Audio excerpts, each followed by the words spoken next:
خبر $1,000,000 أو خبر الموسم لجمهور الريال، وهو متى سيطرد السيد الإيطالي كارلو أنشيلوتي من الفريق.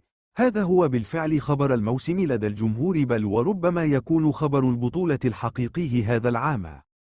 الحقيقة هناك من يعتقد أن السيد بيريز لا يزال يدعم أنشيلوتي، كون الإيطالي لا يتسبب في إزعاج داخلي، والأكثر من ذلك جلب بطولتي دوري إبطال في لحظات لم يكن فيها الريال المرشح الأكبر. بالتالي الاعتقاد العام لدى الكثير هو أن المدرب لديه دعم ورضا كامل من مسير النادي. هذا الاعتقاد وتلك الفكرة صحيحه في جزء وخاطئة في جزء آخر. لنا الكلمة العليا والأخيرة في استمرار المدرب أو رحيلة ليس بيريز ولا لادارت ولا الإعلام ولا حتى سائق الباص. المتحكم في المشهد هو الجمهور. نعم، الجمهور هو صاحب الكلمة العليا في أي قرار. متى ما كانت النتائج مترديه والمستوى سيء للفريق، مباشره كبش الفداء لا هو المدرب. بعباره أخرى، لو دخل الفريق في أزمه نتائج قويه خلال الأسابيع القادمة، من سابع المستحيلات أن يستمر حتى نهاية الموسم. بالتالي هناك موعدين لطرد السيد أنشيلوتي. الموعد الأول هو تاريخ 5 نوفمبر 2024 الثلاثاء ما بعد القادم. الريال سيواجه فالنسيا خارج الديار يوم السبت، وبعد يومين سيواجه ميلان في الأبطال. في حال تعثر الفريق بخسارتين متتاليه، نسبة طرده بعد لقاء الميلان تصل إلى 70%. الموعد الثاني هو تاريخ 4 ديسمبر 2024، وهو لقاء ليفربول خارج الديار. في حال خسر الفريق لقاء ميلان أو تعادل ومن ثم خسر أمام ليفربول بنسبة 95%، السيد أنشيلوتي لن يعود لا مدريد في نفس الطائرة. هذا هو التاريخ المبدئي، وهو مبني تماما على سوء النتائج. بالتالي لماذا بيريز سيقيل أنشيلوتي بشكل مبكر؟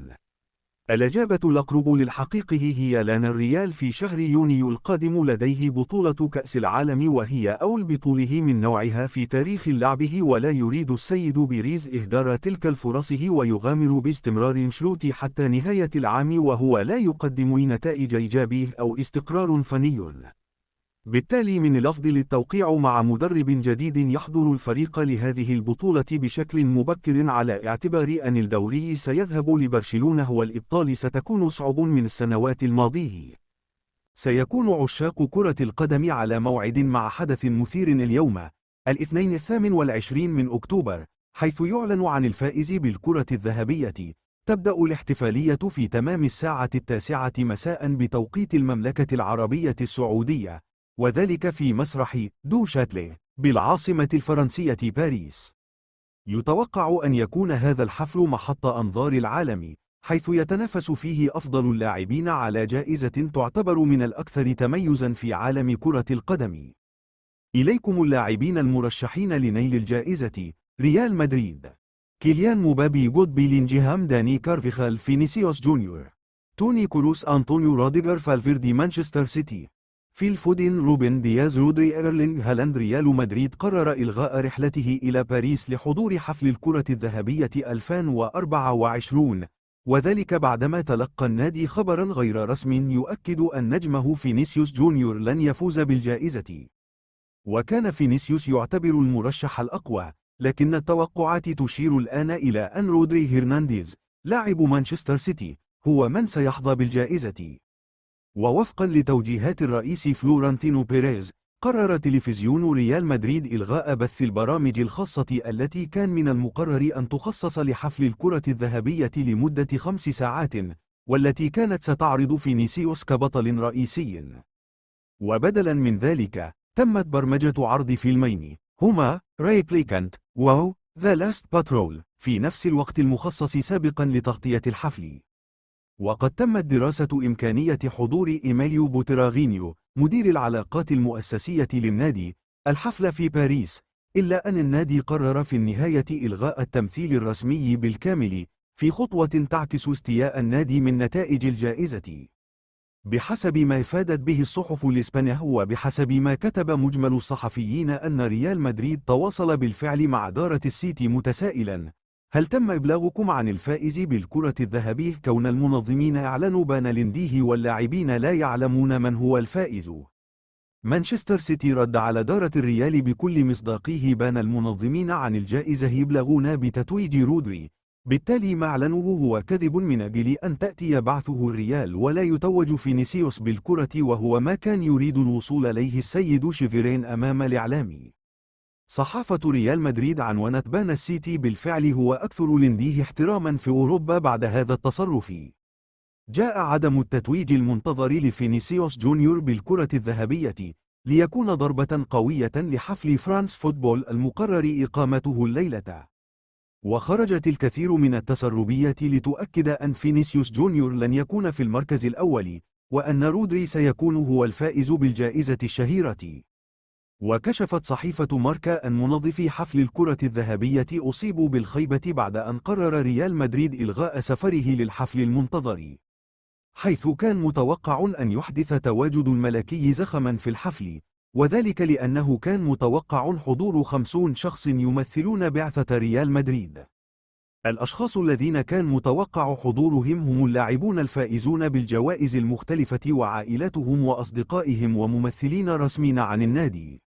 لم يكن المتوج بجائزة الكرة الذهبية التي تمنحها مجلة فرانس فوتبول دوما جديرا بها، فلطالما تعرضت المجلة الفرنسية للانتقادات بلغت درجة الاتهامات بأنها تحابي بل تنحاز لأحد اللاعبين المرشحين على حساب آخر، وأن الوصيف كان أجدر من البطل.